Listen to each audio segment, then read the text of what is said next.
gusto niya. Iba-iba yung crown niya.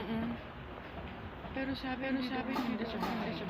Alin? Dahil sila may pusa. Hindi ako ano yan. Eto, ganda. Ito. May flower po siya dito pala sa dulo. Magaling doon. Matutuwa yung makakakita niya. Iba, no? Ito nga, iba, ang ano.